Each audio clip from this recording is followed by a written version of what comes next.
Praise the lord. ક્રિસ્મોલ ભાઈએ તથા બહેનો, દિવ્ય દયાના સંદેશમાં તમારું સ્વાગત છે. જુલાઈ 16મી તારીખ શાસ્ત્રપાઠ સાંભળીએ. માથ્યુનો ગ્રંથ 11મો અધ્યાય 20થી 24મી કલમ સુધી. તમારા બાઇબલ લઈ લો, શાસ્ત્રપાઠ સાંભળીએ. ત્યાર પછી જે શહેરોમાં ઈસુના ઘણા ખરા ચમત્કારો થયા હતા, તે શહેરોને એમણે સખત ઠપકો આપવા માંડ્યો, કારણ તેમનો જીવન પલટો થયો નહોતો. તેમણે કહ્યું, અરે રે કોરોઝીન, અરે રે બેથસૈદા, તમારે ત્યાં જે ચમત્કાર થયા તે જો તૂર અને સીદોનમાં થયા હોત તો તે શહેરોએ ક્યારનું સોગ્યા કપડાં પહેરીને અને રાખ ચોળીને જીવન પલટો કર્યો હોત. પણ હું તમને કહું છું, કયામતને દિવસે તૂર અને સીદોનની દશા તમારા કરતાં બહેતર હશે. અને અરે રે કફરનાઉમ, તને શું આસમાનમાં ચડાવવામાં આવશે? ના, તું તો પાતાળમાં પટકાશે. કારણ તારા ત્યાં જે ચમત્કાર થયા તે જો સદોમમાં થયો હોત તો તે આજે પણ ઊભું હોત. પણ હું તને કહું છું, કયામતને દિવસે તારા કરતાં સદોમના પ્રદેશની દશા સારી હશે. આ પ્રભુની વાણી છે, તે આપણો આધાર છે. ખ્રિસ્મોલ ભાઈએ તા બહેનો,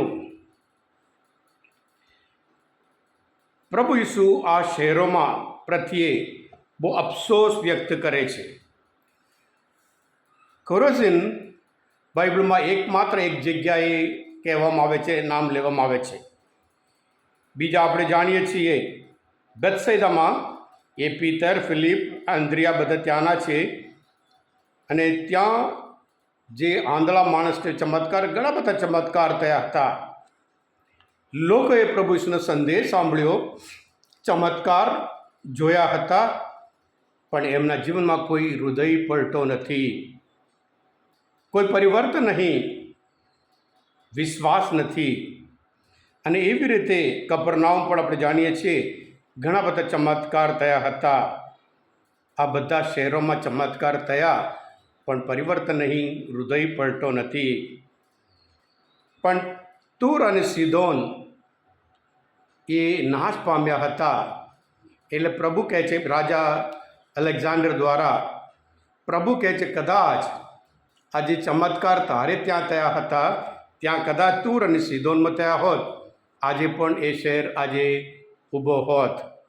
હા ક્રિસ્મોલ ભાઈતા બહેનો, ઈશ્વર આપણે દરેકના જીવનમાં અદ્ભુત અદ્ભુત કાર્ય કરે છે, ઘણા બધા ચમત્કાર કરે છે. પ્રભુએ આપણને પસંદ કર્યા છે, મુક્તિનો સંદેશ આપ્યો છે, અને આ સંદેશ આપણને સત્ય બતાવે છે, માર્ગ બતાવે છે, જીવનનો માર્ગ બતાવે છે. પણ જ્યારે આપણા જીવનમાં હૃદય પલટો ના હોય, હૃદય પલટો એક જરૂરિયાત શાશ્વત જીવન પ્રાપ્ત કરવા માટે,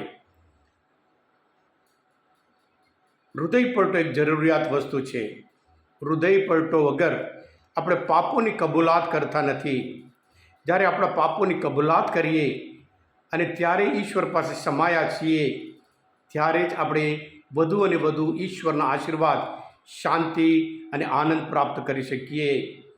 ઘણી વખત ઈશ્વરનો આશીર્વાદ હોય, ઈશ્વરની શાંતિ હોય, ઈશ્વરનો આનંદ હોય, આ બધા આપણા જીવનમાં મળતા નથી, કારણ આપણામાં હૃદય પલટો નથી, પાપોની કબૂલાત નથી. એટલે એ બધા અટકાઈ જાય છે.